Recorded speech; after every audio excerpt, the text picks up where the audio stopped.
left, right. Oh boy, are we on a roll. Today we are talking about affirmative action, and as of today, it just got struck down in the Supreme Court. So we just want to keep tackling these difficult conversations to have. Let me know what you think about our conversation, and please weigh in your opinion in the comments. And as always, see you on the flip side. This is SipTalk. Grab a drink and enjoy. Of course, it's Phil.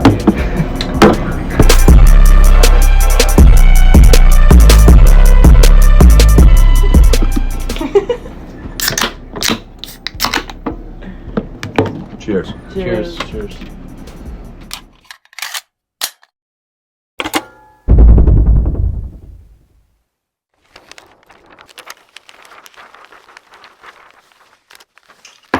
All right, we are live. Welcome to Sip Talk episode 222. My name is Justin DiGiulio, out of my basement in New Jersey, joined by James, the Boswell, Boswell, philosopher, philanderer, philanthropist. A couple of other things I always forget. He's a very important guy with a lot of PH titles. James, how's it hanging down there in sunny South Carolina? Dude, it's been so hot this week. I believe it. Today is actually, and I completely forgot about this. Usually, when we get started, it's still sunny where you are. I see you still have some sun out there. Not the sun's probably not up a lot, but I see the window is not black on the other side. Yeah, it's going to be brighter where you are because you're farther north. Well, it is. The sun's still out over here. So we are live. We had a big day in the news today. They basically overturned, and you're going to have to fill me in on the specifics of this. I haven't had too much time to do any research. I'm just really here to levy my opinion and play the devil's advocate. Well, it wouldn't be Sip Talk if it weren't you and I talking about something that neither of us have properly researched. But that's the beauty of it, is that we get to have a conversation about everything that everyone else is thinking, because most people aren't going to take the time to actually research this. And research, by the way, in the year 2023 means read half a dozen tweets. Okay.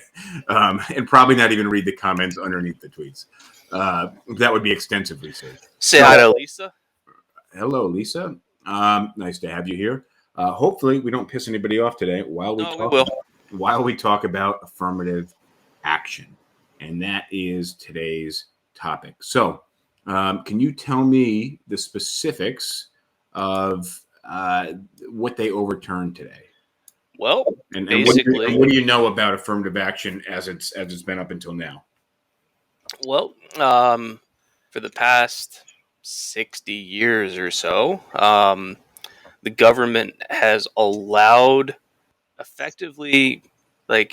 it allowed institutions, in this case colleges, to use race as one of their deciding factors as to whether or not they will admit students, with the purported goal of increasing diversity and opportunity for more marginalized groups.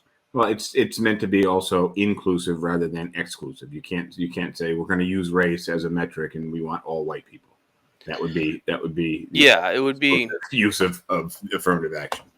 And so the basically, if you were to have two candidates for a college, for college admission, and let's just say that they have equal high school grades, equal SATs, etc., and one is white and one is black, the college might choose the black candidate because that will increase their diversity on campus if the college is majority white. And it might even be that you could have a candidate that's on paper less qualified get in over a more qualified white student because the college values having diversity on the campus more than having everybody meet some baseline requirements. If they're bringing in 10,000 students and 9,050 of them are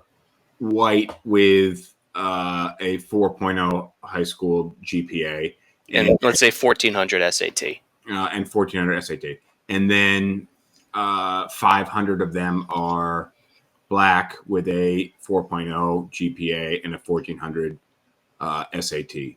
But they don't want to have just a small percentage black. Maybe they want 20% black students. And we're using black and white just for the sake of the example. Now they want to have 20% of the student populace black. So what you're saying is that they might take people with a lesser than 4.0 GPA or a lesser than 1400. And that way the round of candidates is not all equal, but you have more diversity at the school. That's the criticism of affirmative action. So yeah, the criticism of affirmative action, and in this particular case, the school in question was basically weighing Asian students less, as in they would take less Asian students of a similar qualification than other races. And the Asian, like certain Asian students sued the school saying that they were being discriminated against because they had really good accolades and were not being admitted in favor of students with less favorable accolades. Yeah, so well, that's where it gets a little complex with the case that was being argued in the Supreme Court, was that it wasn't white people saying people of minorities with lesser on paper scores are coming into my place. It was people of a minority saying that. So the argument saying that they were being discriminated against because they weren't being admitted. So the Asians might say like, "Hey, we've got 1,500 SATs, yeah, and you're not letting us in." And that's where the argument gets a little more complex.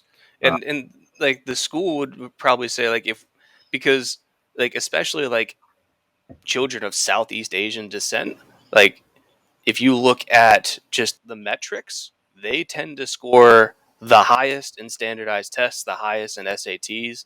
They just tend to do well in school. Like, then this is a statistical thing. It's not a racist thing. It's you can just look at the statistics. You can look at the numbers, yeah.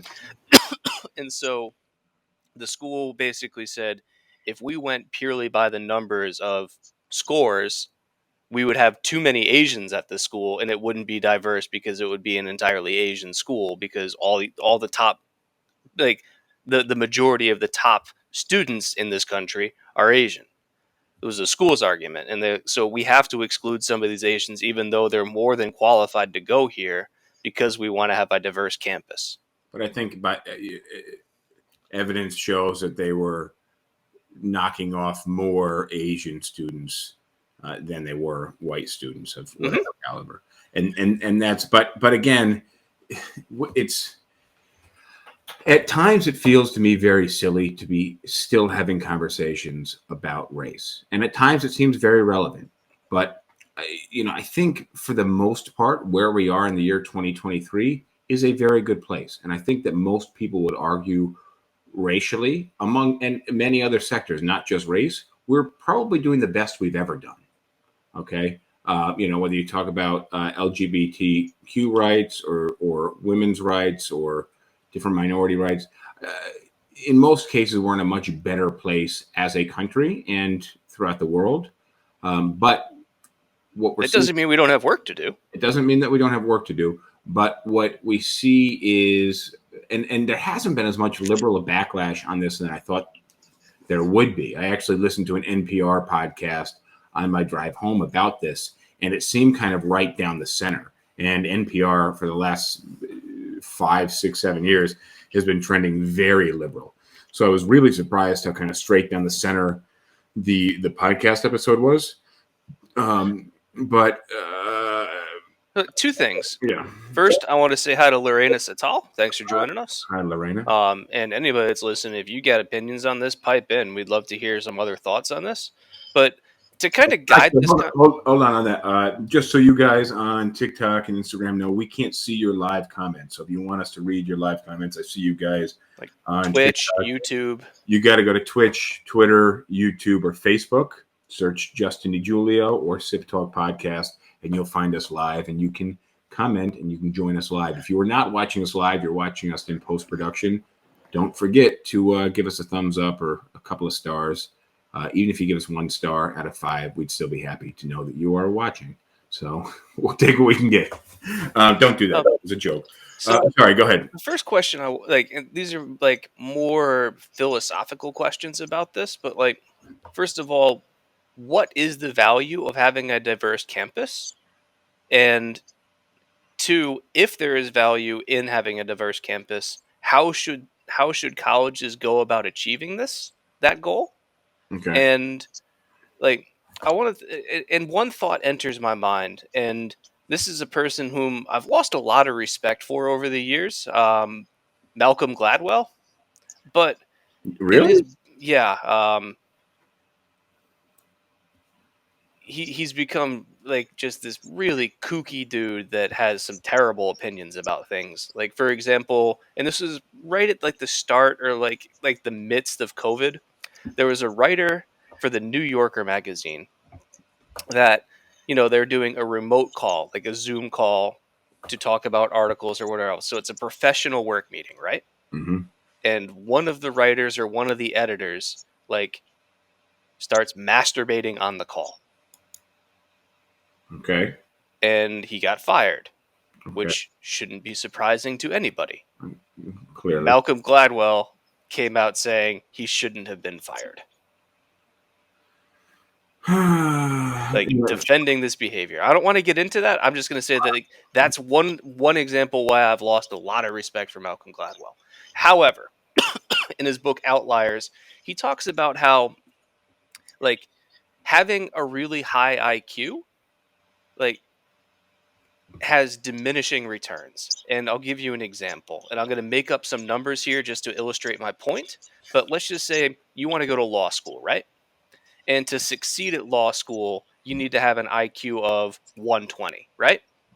Like, if you don't have an IQ of 120 or higher, law school is going to be really hard for you just because the concepts that are being taught, you just need to have that IQ to be able to process, right? Like, you might be able to do it with a 110 or a 115, but it's going to be really hard. It's comprehension ability. That's all. Mm-hmm.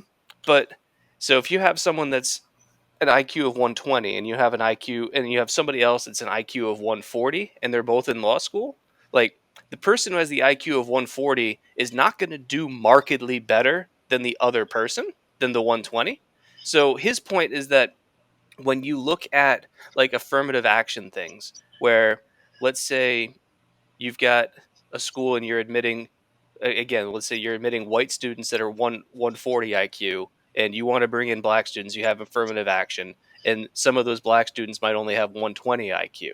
He's like, they still do fine, because as long as you're able to clear the hurdle, how high you jump over that hurdle doesn't matter. And it's usually not that different. Right, but again, I'm exaggerating numbers, but basically, if you can think about it like a hurdles race, it doesn't matter if you jump 2 feet over the hurdle or 3 inches over the hurdle. If you clear the hurdle, you go on to the next. It's about your mile time, not how high over the hurdle you jump.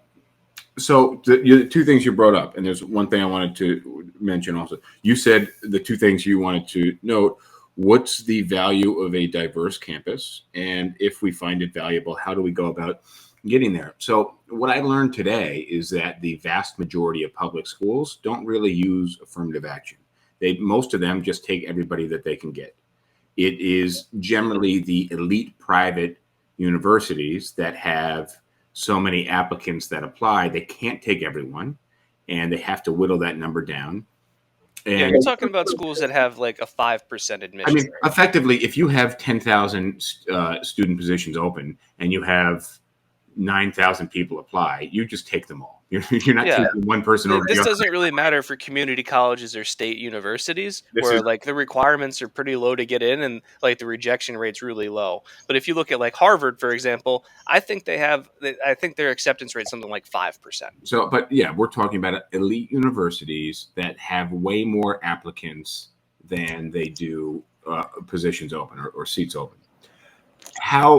How this plays out, and the argument against affirmative action outside of this, basically what was being argued in the Supreme Court, but the general populace is arguing against affirmative action, saying, why should somebody who has higher marks than their, what's the word I'm looking for, minority counterpart not get in, and their minority counterpart gets in just because that person's a minority? However, what you just said is pretty accurate. It's all, if they're accepting 5% of the total applicants, of that 5%, they are all greatly, they all have super high SAT scores, 1,500, and they all have great high school GPAs, and they all, they're part of different clubs and sports and organizations. These are all remarkable students. So at that level, bring in a certain number of people based on race is purely to diversify the campus. Now, I guess I want to talk about, first of all, let me just ask you, do you think that diversity on campus or diversity anywhere is important? To a degree, yes. I definitely do. Okay, so I want to walk back another step, and I want you to think about our high school. Okay. How diverse was our high school? So for those of you that don't know James and I on a personal level and haven't known us for the last 30 years, we went to a very suburban, very rural leaning high school where the vast majority of the people in our suburban and rural area were white. And on top of that, not that we didn't have people who were minorities, but the people who were minorities culturally, outwardly were very much white and just like the rest of us. So, I'll give you an example. We all shopped at the same grocery stores and ate vastly the same food. Now, living in New York City, you go to a grocery store, and you're seeing this a lot more now also, but you have grocery stores that are specific to Mediterranean foods or specific to Asian foods and things like that. Where we came from, that didn't exist. Everybody at your basic, they ate white bread. And so our high school was very not white. diverse at all. It was- I'd say point that like being- it was probably 90% white, and like the 10% minorities were still like kind of like were more from like a white background than like you would find in a truly diverse. If you take away race and ethnicity, we didn't have much cultural diversity at all. In our high school, absolutely not. So Now, when I went to college, accounting for race and ethnicity, that aside, there was no cultural diversity. It was my point. no. And then you went to college. So I went to college, and it was very much the same thing, where it was a very white campus with very little diversity. More diversity than our high school, but that's just more a function of large numbers, where the percentages were probably the same, but because it was a larger enrollment, there was enough, like there was a critical mass of minority students that they could form their cultural things. But locationally, geographically, it was very white. The college that you went to was pretty similar location to the high school that we if went. not whiter than our high school. So my point is they're in proximity very close to each other. So your pool of people that you'd be pulling from immediately locally is basically the same group of people. Yeah. But anyways, what I'm saying is that when I moved to the South and when you moved to New York City, like both of us, we both moved to the South at the same time. Yeah, but you didn't spend anywhere near as much time here as I did. You were still there. I got exposed to all sorts of people that I had never met before and been introduced to concepts that I had never been exposed to before. And I learned a lot from that. And by being around people with different backgrounds and different cultural experiences, even if like I didn't agree with them, like understanding how these people work and understanding that these people exist and their experiences has made me a better person. So you find that you've got a lot of value from exposure to diversity. And I remember being in your office when you ran your own office, and your office was very diverse. My office was incredibly diverse, but that was also located in Manhattan. And I agree with you from my perspective. And I think that anybody who has had a lot of exposure to diversity on a personal level would agree that they have vastly grown and benefited from it. And that's not just speaking from a white majority male person. That's from my experience, having worked with a lot of people who were very diverse. Even the people who were minorities said, "Oh, it's great to be around lots of different cultures and ethnicities because you learn a lot." So I think that anyone would agree that there is great value to be gained from exposure to diversity. So Well, I look at it like this because I think about your office. Like, I don't think there was a single like group of people in your office that were a majority. Your office was everybody was a minority because, like, yeah, you had white people that were employed, but they were a minority in the office. Yeah, It's like when everyone's a minority, no one's a minority. my real estate office was a great eclectic group of people from all over the world, and it was nothing that we did intentionally. It was really luck of the draw. I remember at times we had very few women that worked in the brokerage, and I remember thinking like, damn, we need to find some women. I don't want it to just be a boys club and like a sweaty locker room vibe all the time. But we didn't necessarily work hard to hire women. It just kind of came around that we would hire more women. But I suppose that is a benefit of being in a Midtown Manhattan office. Yeah, but I remember like the times that I spent in your office. That was one thing that I really liked about it is all the different kinds of people that you had working there. Most of the people that did work there, the vast majority of them, and I'm sure some would disagree, but the vast majority of people that work there probably would say that's their favorite place they've ever worked. So I think your first question, what's the value of a diverse campus? I think it's a very high value. And it's difficult to explain until you've experienced it. But I guess the reason why I'm asking this is to establish should having a diverse campus be a worthwhile goal? And my answer is yes. Okay. But bear in mind, and this is me playing the devil's advocate a little bit, the purpose of an educational institution is education. And you could you could play devil's advocate back on me and say experience with diversity is education. That would be my answer is like education is not just going to biology class and learning about that crap. It's also learning how to function in the world, and the world is diverse. And if you're not exposed to diversity in school, then you're lacking a core part of your education. Okay, so then the question, so if you and I can agree that diversity is valuable, and again, anybody who's listening to us is like, oh, that's fucked up. It's two guys talking about it. Well, you know what? I can't. I can, I suppose, but I'm not going to change my gender identity for the sake of having a conversation. But I think the fact that we're having a conversation about something that should be talked about is of greater value. So excuse the shit out of us for the fact that we are who we are. Just don't fall. Have I told you the privilege Don't the fall. privilege story? A classroom experiment. Have I told you this one? Was this from the '60s about blue eyes and brown eyes? No. This is much simpler. Okay. This was told to me by my roommate. And so the teacher says, "All right, we're gonna do a quick lesson. I want everyone to take out a piece of paper from their binders, and I want you to ball it up." And the teacher puts the trash can that's normally behind her desk. Mm-hmm. She puts it on top of her desk. She says, "I want you to ball up one piece of paper from your binders, and you have to stay in your seats, and I want everyone to throw that piece of paper into my trash can." You have told me this one, actually. Sorry, go ahead. And so the students that are sitting in the front row and she says, everyone who makes it on their first try gets an A, and everybody who misses gets a C. And the students that are in the front row, most of them make it. And then the farther you go back in the classroom, less and less students make it.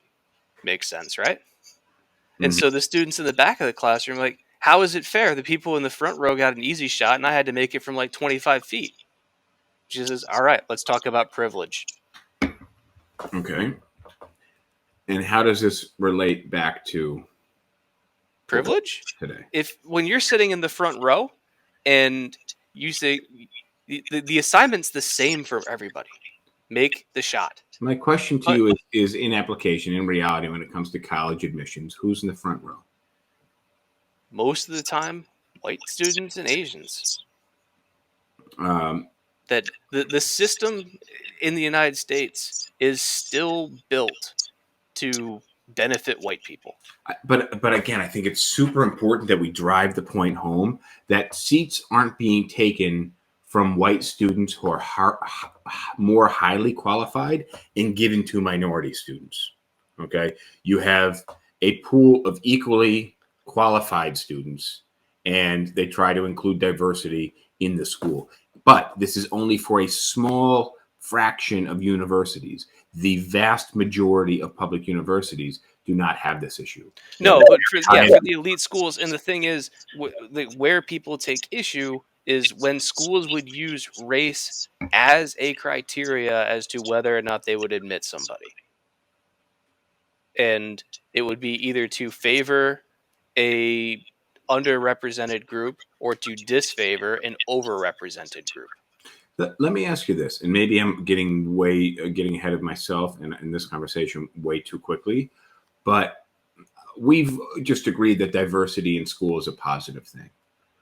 I said when we started this podcast off, like I'm really in most cases very sick of talking about race. Luckily, you and I it hasn't come up very much on this podcast for the last few months, maybe not even much in 2023, but I feel like, not that we should ignore race, but I don't think we need to racialize everything.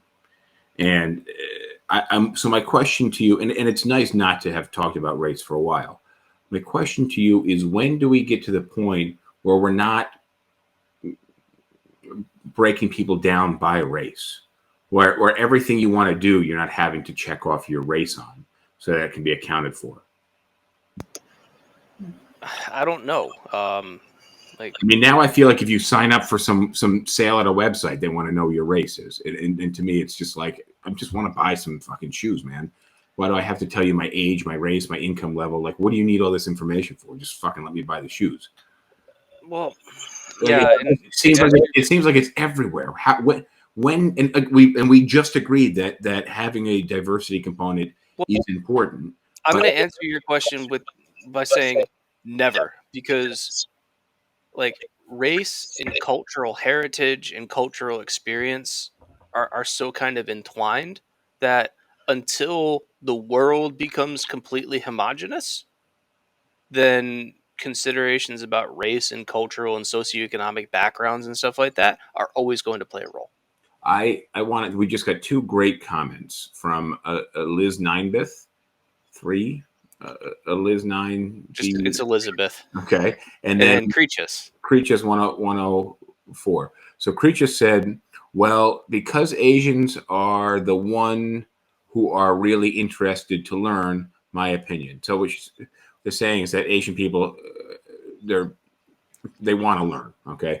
And there's some aspect of truth to that like in certain Asian cultures, success and education in school is highly valued and highly pressured by parents. In my experience, most minorities who end up at the university level are very highly interested in being there to learn, whereas a lot of the white students are just there to party and just doing it because their parents told them to go to college.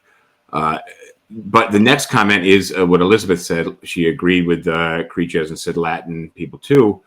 We just don't have the same rights as a white person. So I want to dig into that comment, Elizabeth, and I'd like you to explain to me what rights as a Latin person you are lacking that a white person has. Because my guess is it's not so much lack of rights, but it's differential treatment. Well, okay, and that's kind of where I was going with that. But again, let's and I'll give Elizabeth a chance to answer that. Yeah. What rights? We just don't have the same rights as a white person. So my question to you would be, what rights are you lacking? And then James, you and I can talk about difference in treatment. But I want to stick back to affirmative action. I don't want to stray too much from that point.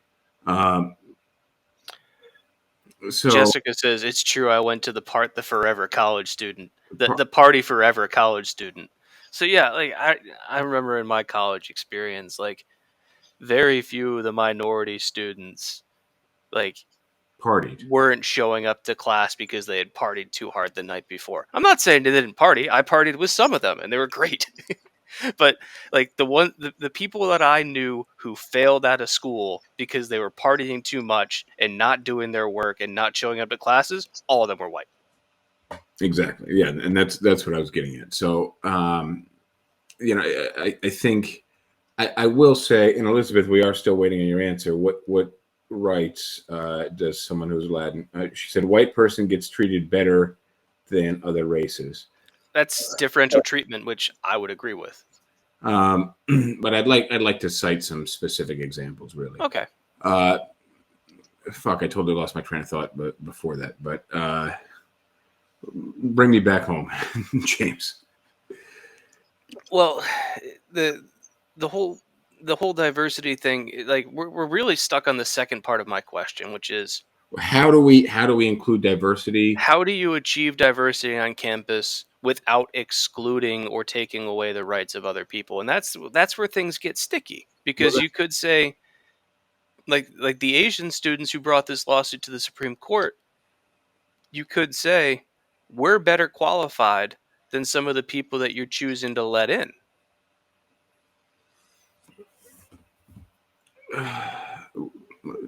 Say that one more time.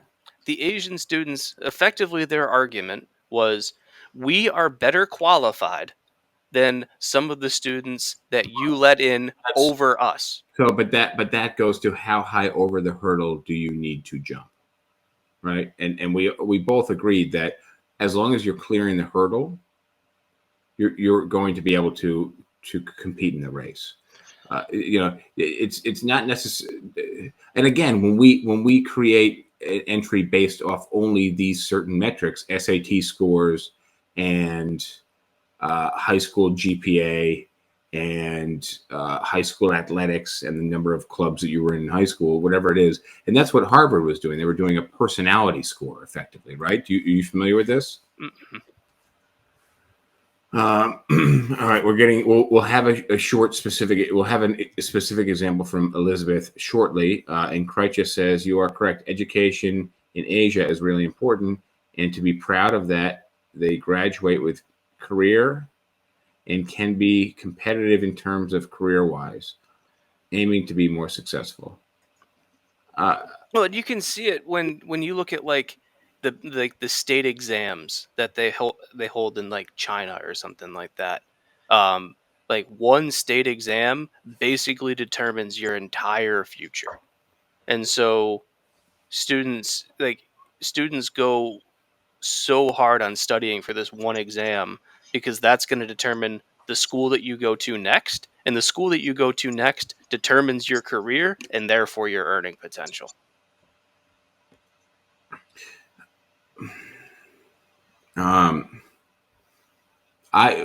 What her comment, I think Creatures is a woman. You have to correct us. I don't know, based off your screen name alone. What her comment made me think of was what we call minority mindset.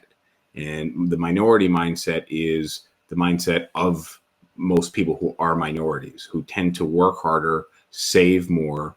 I think if you know a lot of people from minority families, most of the people live at home until they basically get married and move out. But they live at home a lot longer and save money and work harder. And you don't see that so much on the white side of things. Would you agree with me there? Am I that far off any mark? No, and that's part of the whole privilege thing, where like it has to do somewhat with generational wealth, where minorities, through a variety of reasons, but one of them is kind of systemic racism in this country, have had a harder time historically being able to generate generational wealth. And you can look at, for example, like the Fair Housing Administration and redlining in the 40s and 50s, basically making it impossible for Black people to buy homes. And so you had an entire generation of Black people that couldn't buy homes, or couldn't buy homes in decent areas because of the FHA policies at the time, and therefore weren't able to create this generational wealth through holding property. Which is the number one way wealth has been built in this country. For the vast majority of people, generational wealth is tied to home ownership and land ownership. And that's the way that wealth most often passes down from generation to generation. Now, at the super rich level, when people have massive stock portfolios and stuff, that doesn't apply. But for the vast majority of people, yeah, it's real estate that holds generational wealth. And so when you have an entire race effectively being denied the main avenue towards generational wealth, well, that effect carries on for a long time. Well, I mean, especially if you're ultra wealthy. I don't think anybody's arguing against that. No, but what I'm talking about is like poor white people and poor black people in the 40s or 50s. The poor white people had a much better shot of escaping poverty than poor black people did, because the system was designed to help the white people. Well, yeah, in that moment. Right, but the thing is, even if it only lasted for a couple of years, like, wealth accrues, and so if you can get just a little bit of wealth, you can build on that much more easily than having nothing. Yeah, I'm not disagreeing with you. I think actually we got we got Elizabeth's comment here. If a white person attacks a Latino, it's self-defense. If a Latino assaults a white person, it's called assault. White always wins. Well, that is my experience as a Latin person. And then Barbara says, hello, Barbara. I think black people would echo a similar experience, where if a white person attacks a black person, it's self-defense. If a black person attacks a white person, it's assault. And you can see this in like about 3 months ago, there was in the span of a week, there were a whole bunch of headlines about like weird shootings, and one of them was like a black kid was knocking on a guy's door because he got the wrong address to try and, like, he was picking up his younger brother, and he had the wrong address and knocked on the wrong door, and this old dude just shoots him. And all he was doing was knocking on a door because he was looking for his younger brother. And it was an old white dude shooting a young black dude. And initially it was ruled self-defense until there was enough community outrage and backlash that the police finally arrested the guy. But that shit doesn't go the other way. If a white dude knocks on a black guy's house and the black guy shoots him, that black guy's being arrested immediately. The old white dude walked free for like 3 or 4 days before he was finally arrested. Yeah, there are, unfortunately, that does happen. I can't really argue with Elizabeth's comment. It's correct. Yeah, well, I mean, the vast majority of the time. You can find exceptions to anything. Well, what my brain is doing is it's spinning a way to relate this back to affirmative action and acceptance to college. Well, the whole idea is, like, if you go to a good school, that's setting you up for a potentially highly successful career and allowing you to start building generational wealth. And so by affording this opportunity to people that had previously been denied it is kind of an attempt at righting a historical wrong. Let me ask you this. So the question we're struggling over is, how do we go about including more diversity in a campus? And again, we're only really talking about elite level schools. Okay. Just to repeat, we're talking about elite level schools where there's a very low acceptance rate. And just because the way, by definition, the word majority versus minority works, there's a lot more white students who are applying to that school. So I've got 2 ideas, and these are not particularly original. Okay. But the first is for these schools, and now this one is never going to happen, but it should. And that's for schools to stop with legacy admissions. That's where I was going to go next. Actually, that's what I was using to pivot to that. Let's talk about legacy admissions in I remember when we were in 10th grade, the guidance counselors brought me and like 4 other students in to talk about college, and the guidance counselors asked, "So guys, let me ask you, like, you all want to go to college?" "Yeah." Okay, what do you think the most important criteria is if you want to get admitted to your school of choice? I just said alumni donations. What did the guidance counselor say? No, that's not that. I was like, yeah, it is, because that wasn't the answer they wanted to hear. It was, No, do good in school and all that other bullshit. No, it's fucking alumni donations. So the legacy students, which basically means if you had a parent that went to, and again, we're not talking about community college and state university. We're talking about elite level schools. Kids whose parents went to that university are much more likely to be accepted to the university. Especially if the parent donated a lot of money. My next sentence, exactly. And then, guys, we will get to your comments. I promise you. I see your comments coming in. We'll get there shortly. How do you contend with legacy students? Because I do think that there should be a certain weight assigned to a legacy applicant. I just don't know if it should be that great of a weight. And I mean, I'm not even going to address it because the pragmatist in me says, like, legacy admissions are more likely to donate because donating is what got them in, so they're more likely to donate so that their kids can go. Schools, there's too much of an economic incentive on the school's part to keep legacy donations going, legacy admissions going, that as much as I would like to see them end, I just know deep down they aren't going away. but should they? They should, but they're not going to. But I mean, just kind of intrinsically in kind of open market, and schools need people to donate money to them. Yeah, but I mean, who's to say that not that much non-legacy admission students aren't going to donate as well? I don't know. Well, but I do know that the school knows that it's a surefire thing. Yeah, but you just gave a reason as to why legacy students are going to donate more money. Schools are naturally risk averse.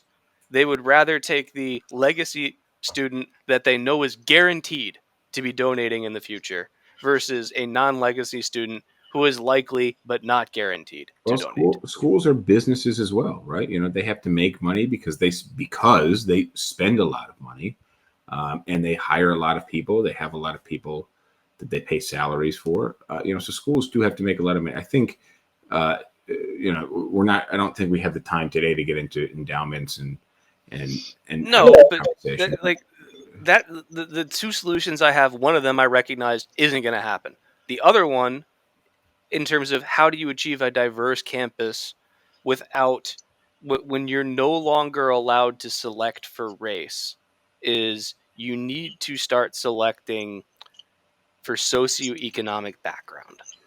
That's where we need to take this next. Let's take a break and visit some of these comments. Yeah.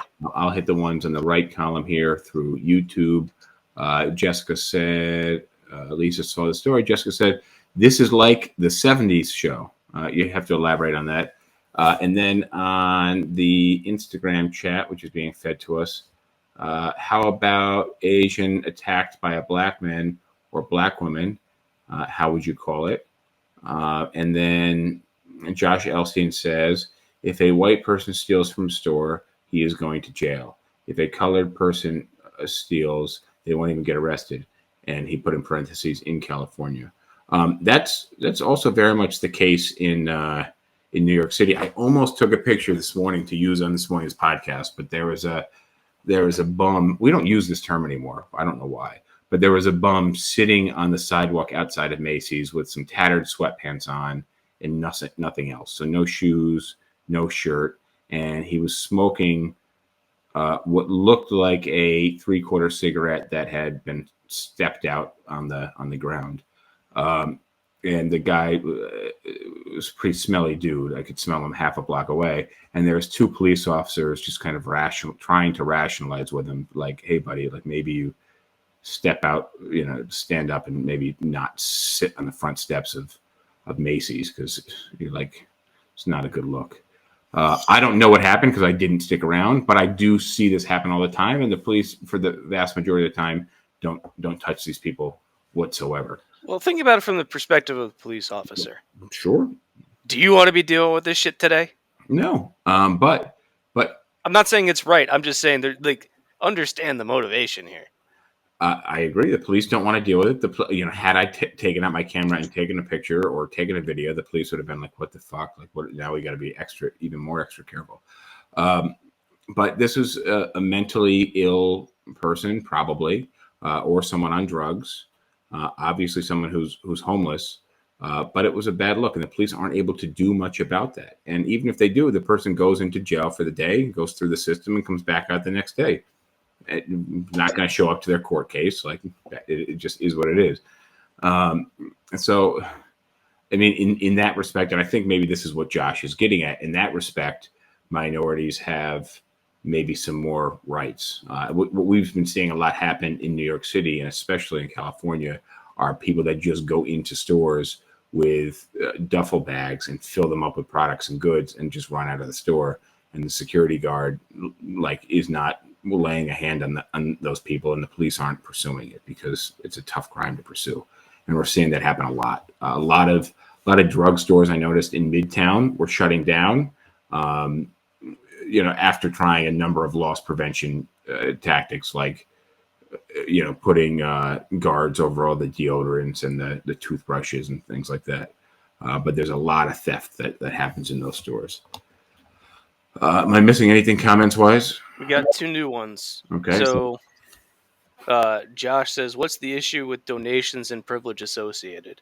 The issue is that you'll have some students that only get in because their parents gave $1 million to the university. And like, if you've met these people, the students that got in as legacy, they don't take school seriously. And like some of them do, but some of them know that they got in because their parents paid a lot of money and know that they'll get through because their parents paid a lot of money, because the implicit agreement with their parents paying the school a lot of money is so that their kid can get through the school and get the diploma. And like, if that kid starts to fail out or whatever, then the parents are going to call into the administration and be like, why is my son failing and why am I donating so much money to your school if he's not going to pass? And the school, and this is where schools need to have integrity, and sometimes they don't, but the school might tell the professors, like, hey, just pass this kid. Give him a C. Yeah, but I think, again, that's, that goes to the person who didn't earn it. And so, but you might have minority students that would value being at this school and actually show up to class and do the work and get something out of it and really make the most of the opportunity that school affords. Whereas the legacy students the argument goes that legacy students won't appreciate the school the same way a minority student would. Yeah, so that's the argument. I'm not sure I 100% buy it, but that's how it goes. No, but I think there's something to that. And then also the sports recruiting and scholarships given for sports, which we haven't talked about. You have thoughts on that? Well, for one, depending on the sport, but the 2 sports that make colleges the most money, and it's not even close, are basketball and football. Yeah. And if you look at the racial makeup of basketball players and football players in colleges, it's actually majority minority students and predominantly black students.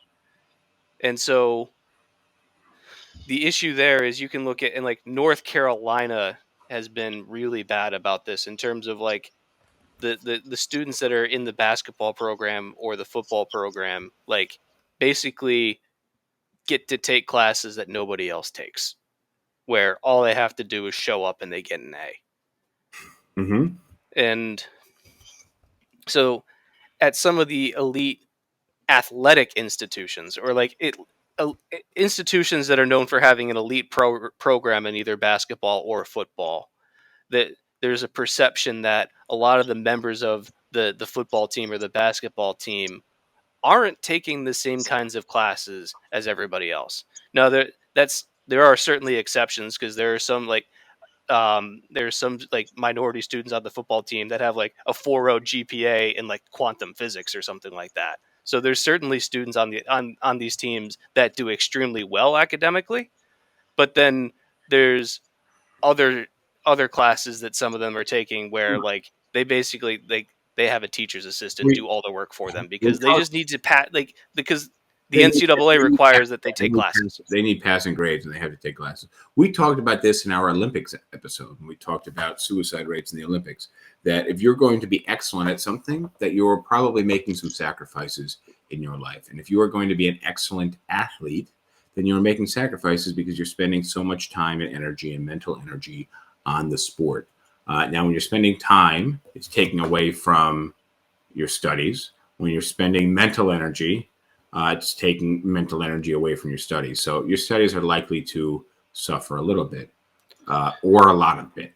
Well, and I know that like when I was in school, like I was in classes with some players on the basketball team, and I know, and now I'm not saying this is wrong, but like when the basketball team had an away game on the other side of the country or something, the basketball player would go to the professor and like, "Hey, I'm not going to be in class for the day that you're giving this test." And then they would coordinate with the teacher and they would get extensions on assignments or extensions to take the test. And so there are certain necessary accommodations that need to be made because the demands on these kids' time are so high that, and so But also, bear in mind though that a lot of professional athletes become professional athletes not from high school. Okay, they don't at 18 years old go into the NFL. They go in through college. Well, yeah, like basketball and football. How did like there are some and people that both are of those becoming. leagues actually have rules that you must have played at least one season in college, or at least be old enough that you would like. You can't just go straight from high school to the NBA or the NFL. But Like it's just not allowed. Like my the point is leagues that won't draft you.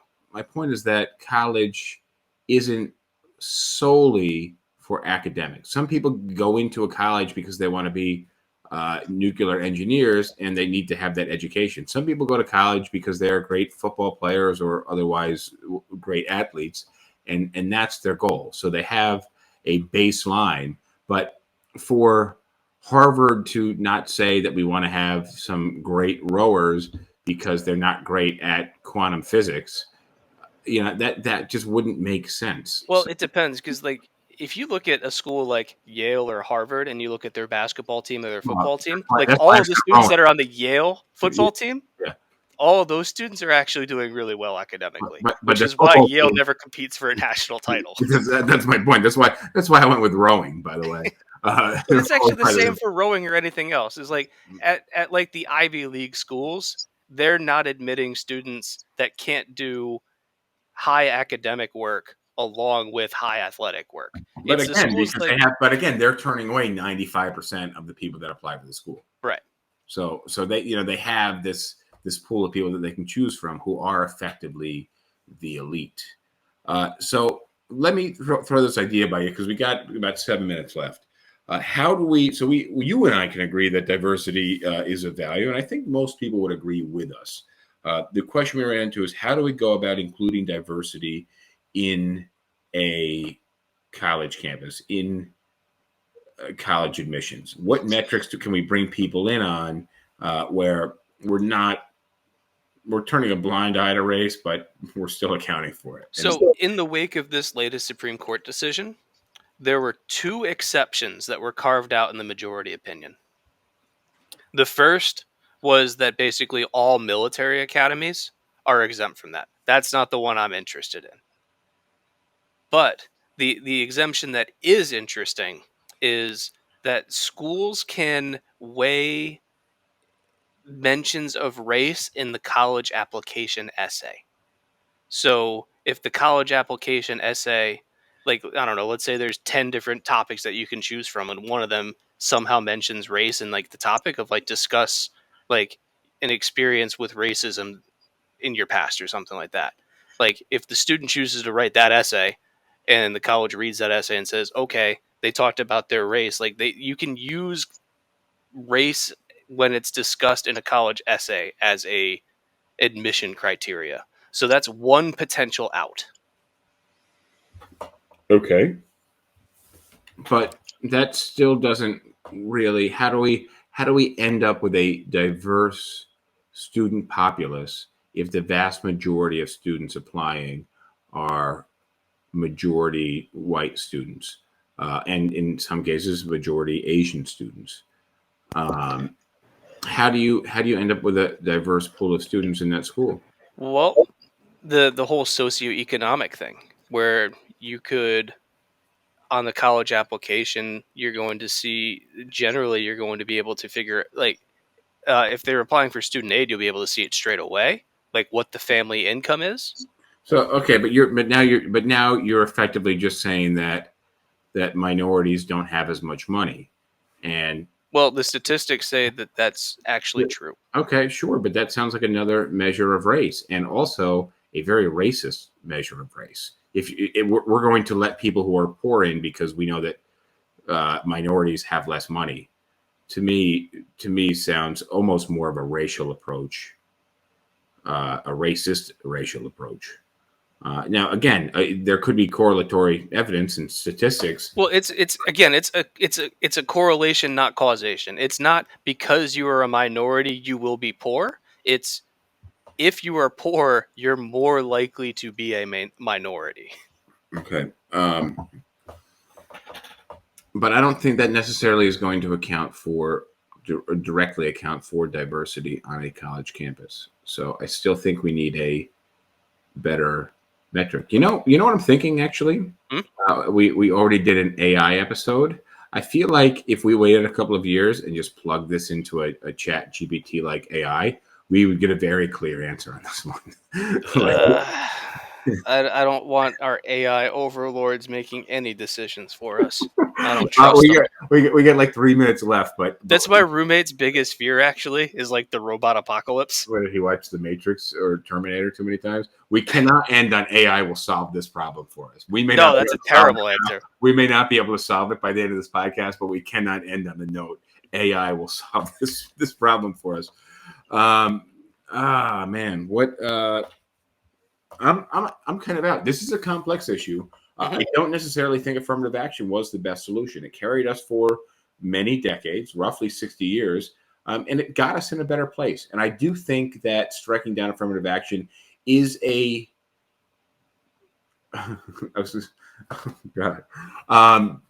is a slight step backwards. But does it open the door for a better approach? But that's the way you have to look at it. And that's what the Supreme Court, I think, is saying. This isn't a great rule that we have. Affirmative action isn't a great rule. So here's your opportunity to redo it. And I talk all the time, maybe not so much in this podcast, maybe so, about how we just keep making laws. We don't take any of the old bad laws away. So if we have a not so great law, taking it away might be a good setup for us to have newer laws that are kind of more with the times. Am I missing something? I see some comments coming through. We got 2 minutes left here. I don't know. Like it's. I think about if you're a concert musician, like a concert violinist or something, right? And you want to join an orchestra, like how they do the auditions for those? Blindly? Yeah, like where you're behind a screen. Curtain, yeah. And so they can't see anything. They might be able to see your silhouette, if that. And they'll just say, play this segment of this piece, and you play, and they decide whether they like you, like the way you're playing or not. And they don't know if you're male or female. They don't know anything about you. All they hear is you playing the instrument and responding to their demands. But that's not a great answer, because then you still end up with a vastly more white student populace. And I don't think that's the best answer. I don't necessarily think I have an answer on this one just yet, but I'm glad we had this conversation. Again, this is a platform for us to articulate our thoughts on difficult topics and to share them with people who are willing to listen. Real quick, I want to hit this comment. Josh says, are we saying it's not fair getting the education or getting the name on a degree that's more important? And I would say it's both. Because, you can get a decent education at a lot of schools, but and you can probably get a slightly better education at Harvard than you can at, like a good private school that's not Ivy League, but having a degree from like Harvard or Yale or MIT or something, when people see that on a resume, they're like, oh, you're a Harvard grad. Like the fact that you made it into Harvard is we didn't even go there. What one of the, and again, we're basically only talking about elite schools. What that buys you in the rest of your life. We're out of time now, so we got to wrap up. Don't forget to subscribe to SipTalk on Spotify, Apple Podcasts, anywhere else there are audio podcasts, and on YouTube, so you can watch our video. Thank you guys for joining, both of you, and James. See you later. Laters. Adios. All right, this is a flip side. Thank you for making it so far. I appreciate you being here. And if you have not... I like PBR. I just got priced out of it.